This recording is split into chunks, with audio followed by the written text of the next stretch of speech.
Bienvenue à toutes et à tous, nous allons parler de Hadès. Et pour introduire, j'aimerais partir de vous, de ce que vous faites ici, puisque j'essaie toujours d'être en connexion avec mon public.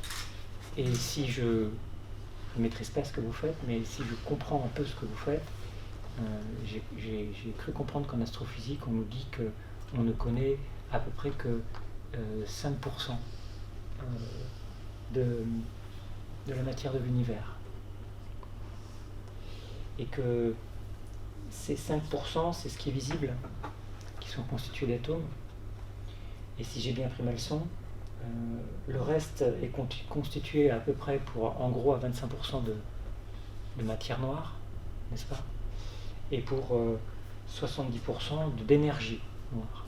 Voilà ce que j'ai cru comprendre dans ce qu'est l'astrophysique aujourd'hui, puisque j'ai un ami qui est à Saclay, au CEA, et qui m'a dit ça. Voilà. Et puis je l'ai vérifié sur des vidéos pour mieux comprendre.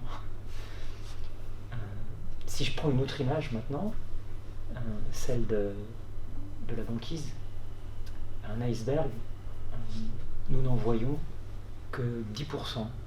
C'est la surface émergée. Et pour que ces 10% soient émergés, il faut que 90% soient immergés. Et ce qui est immergé n'est pas visible, mais c'est ce qui supporte ce que nous voyons. Bien, si je suis dans l'analogie, puisque vous avez compris que je fonctionne par raisonnement analogique ici, c'est-à-dire que je mets en association des choses qui n'ont pas de lien causal, il n'y a pas de lien causal entre la matière de l'univers, l'antimatière, entre les icebergs et puis nos vies, mais effectivement, nous sommes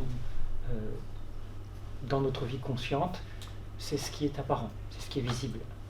Si je prends l'image d'une maison, parce que j'aime bien ça, c'est le rez-de-chaussée et le premier étage. Et puis pour que ce soit visible, ça, il y a des fondements, un socle qui lui est invisible et qui est tout aussi important. C'est ce que la psychologie moderne a appelé ce que nous ne connaissons pas, ce qui n'est donc pas conscient, d'où le mot inconscient. Et ce qui est inconscient est invisible, comme la partie immergée de l'iceberg est invisible, comme les, on va dire 20 plus 70, donc 90% qui constitue l'univers est invisible. Et pourtant, c'est ce qui permet à ce qui est visible de tourner, d'être en rotation, en révolution, de se maintenir, les galaxies. Et donc, c'est pas à vous, aujourd'hui, au XXIe siècle, qu'on apprendra que le réel est constitué de ce qui est visible et de ce qui est invisible. C'est pour ça que j'aimerais vous parler aujourd'hui de ce qui est invisible. Et pour amplifier cette notion, j'ai choisi un mythe, c'est Hadès, puisque en grec, Aïdès, ça veut dire invisible, tout simplement. Voilà mon départ. Vous parlez de Hadès comme Dieu, mais comme royaume. Parce que c'est le même mot, Hadès, vous l'avez vu dans la vidéo que je vous ai laissée par mail, qui n'est pas de moi, celle-là, c'est un ami. Le même mot permet de désigner le Dieu qui a revêtu le casque de l'invisibilité, d'où Aïdès, lorsqu'il a été intronisé, après le départ de Cronos. Et c'est le même mot Hadès qui désigne le royaume, dont Hadès, le dieu, est le chef. Ensuite, nous savons tous que dans l'Antiquité, nous ne désignions pas les dieux par leur nom, c'est trop dangereux.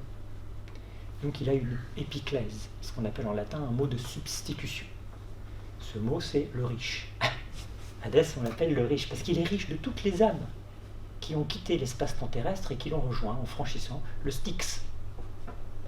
On l'appelle donc le riche. Et pour dire riche en grec, on dit Ploutos, ce qui a donné entre autres le mot plutocratie, le pouvoir des riches.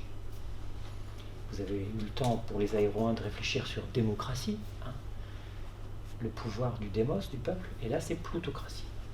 Et donc Hadès est appelé le Ploutos, le riche, ce qui a donné en latin le mot Pluton, bien sûr. Le mot Pluton est généré à partir du grec Ploutos et de sa prononciation romaine, Pluton.